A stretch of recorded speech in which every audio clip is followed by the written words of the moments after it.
Hey, former garbage human here and now author Travis Geyer. I wanted to quick get on here and just talk about the things that kept me stable. I suffer from type 1 bipolar disorder, and what I'm about to tell you is not reinventing the wheel. It's not anything you haven't heard before. Actually, you've heard it so many times from loved ones begging you to get help, begging you to do these things. And when I was a kid, I've been bipolar since I was 12, and I just did not listen to any of these things and made a total ass of myself and just drug people through the mud, lost relationships, struggled with addiction, got fired from jobs, just did terrible things to people. That's why I say I'm a garbage human. I'm in recovery from being a garbage human. And these are the things that I wish I would have known or been smart enough, and if I had a time machine, I would go back in time and shake my 20-year-old self to get help sooner.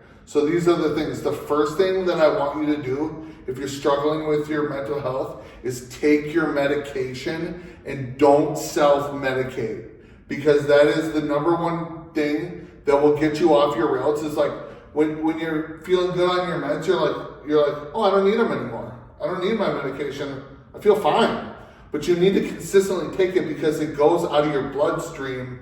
And when you don't take it, that's when the lights go out, a manic episode will happen, stuff like that. So just take your medication and don't self-medicate. I can't stress that enough. When you hear people at like mental health support groups say like, oh, my meds weren't working because I was smoking pot or I was doing pills or I was doing this. It seemed kind of crazy in the grand scheme of things. You're like, oh man, it doesn't work. I swear, if you use drugs, the pills will not make your mental health better, and the pills won't start working otherwise. There were so many times where like I would get arrested. I had my house raided by a SWAT team one time, and I just thought like, oh, I'm gonna self-medicate. I'm better to self-medicate, because self-medicating feels good in the moment, but it doesn't feel good in the long run at all. And being stable in mental health, it's all a long game. You're in this. You got a long life to live. You got to kind of slow and steady wins the race. So do these things.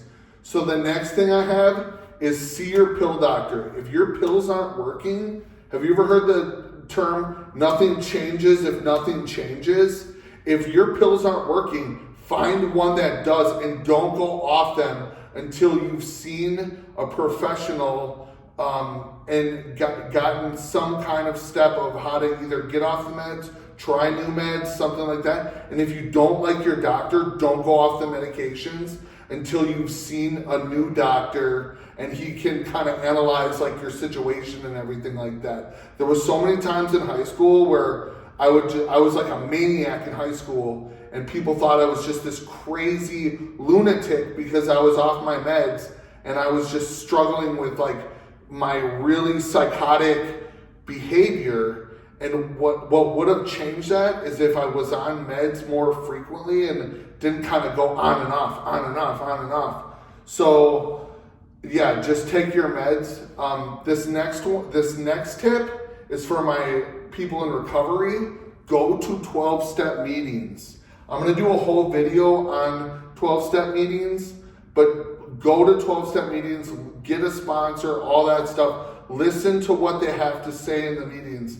Because if you want to stay stable, being off drugs is a huge one, and that's coming from someone who smoked ridiculous amounts of marijuana every single day and lived in complete paranoia and anxiety, and was like wondering like, oh, why am I like this? Why am I like this? Well, I'm like this because I'm smoking weed all the time, and it's making me super freaking paranoid.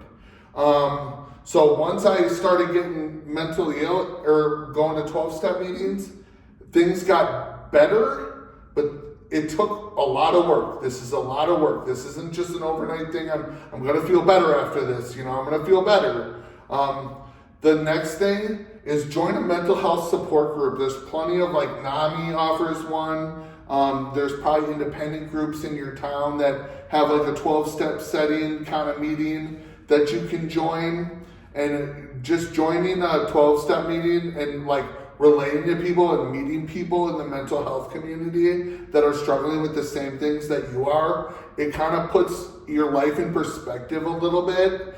It goes to show you that you're not alone, and you're not alone in this insane battle of like psychosis, paranoia, whatever you're into. You're definitely not alone, and there's so many others that are almost living the same story like you. When I went to mental health meetings and like recovery groups, I'd always hear my story, and it was always from someone of a completely different walk of life than me, but they had the same story, the same, it was almost like a template for like a comic book or something. It was the same Spider-Man story over and over and over that you see like play out in the movies now. It's like people were living the same life as me, and it was really nice to kind of feel like I wasn't alone.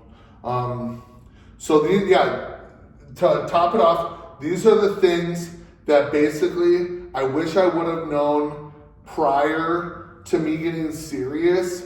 And me getting serious about my mental health and being in recovery and stuff like that. Thank you. Have a great day.